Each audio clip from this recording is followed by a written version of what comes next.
C'était un élève on était dans une situation de haut risque suicidaire. Il y avait vraiment des pensées élevées. Les autres intervenants aussi ont des signes. On a tous des petits points qu'on veut mettre ensemble et on sent qu'on a une limite d'intervention.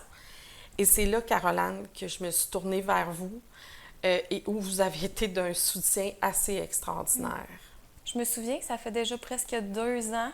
Dans un contexte de pandémie, on sait que ça n'a pas été évident pour personne, encore plus pour les jeunes au scolaire. Puis je me souviens à ce moment-là que votre limite s'arrêtait là et que notre travail entrait en jeu vraiment. Là. Notre jeune, nous, ce qui se passait, déménagement d'un parent à l'extérieur, tout récent, alors qu'il vivait avec son parent et là, il se retrouvait avec l'autre parent. Donc ça, c'est un bon changement. Son amoureuse était à l'extérieur. Et on est en pandémie, donc on ne peut pas aller visiter les gens dans une autre zone. Adaptation scolaire. Et là, on voit apparaître des comportements.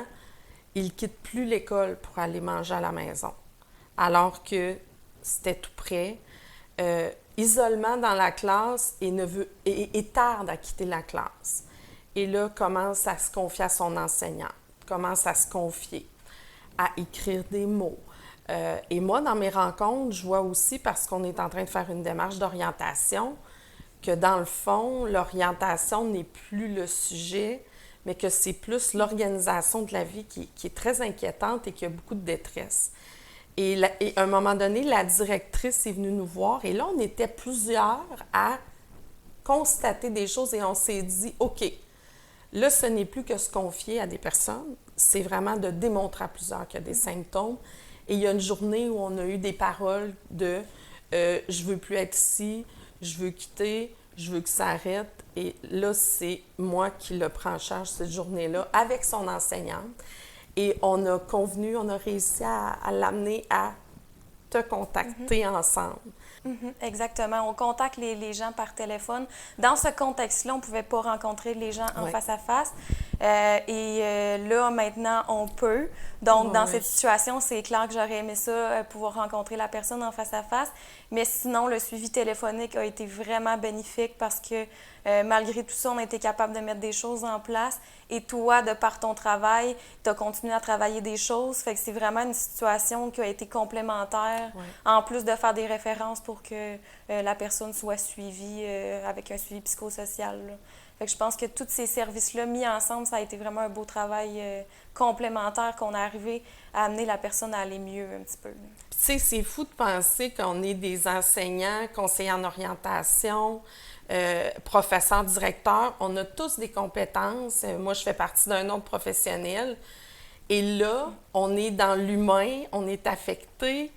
Et nous, on n'est pas la clé. Et c'est là que je trouve que votre façon d'intervenir vient prendre en charge le besoin de la personne qui veut s'enlever la vie à ce moment-là. Oui, tu as eu un très bon réflexe de nous contacter à ce moment-là. Puis je trouve ça intéressant que tu dises, on a tous pris notre petit bout, on a mis ça ensemble et on a conclu que notre limite s'arrêtait là, qu'on devait aller chercher plus d'aide justement au niveau du centre de prévention suicide. Puis nous, notre travail, c'est vraiment de rester neutre par rapport à ça.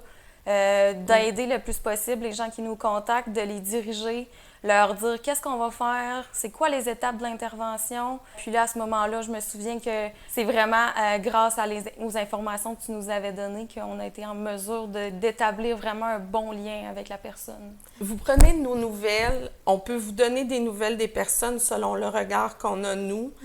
Vous gardez la confidentialité de ce qui vous est confié, mais vous êtes capable de nous dire c'est pris en charge.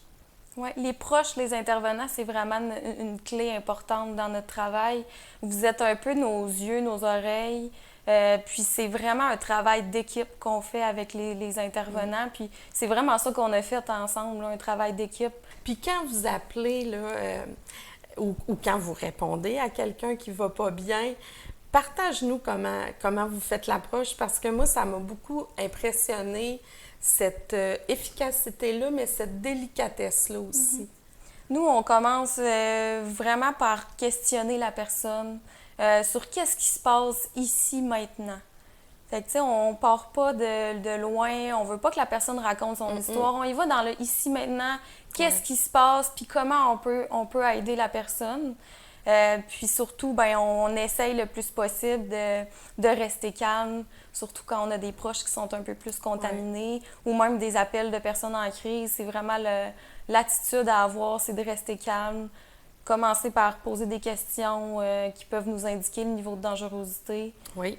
Puis par la suite, ben je pense que c'est vraiment une relation qui se bâtit, là, même avec les tiers, les proches, les intervenants.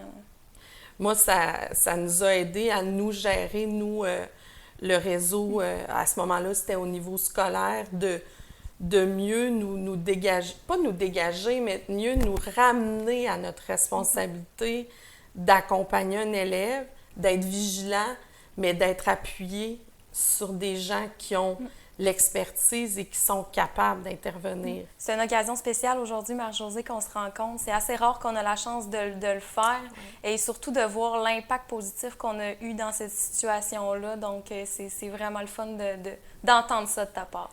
C'est important dans ma pratique professionnelle, mais dans ma vie aussi. Et ce que vous faites, la façon dont vous prenez le relais avec nous, c'est très apprécié.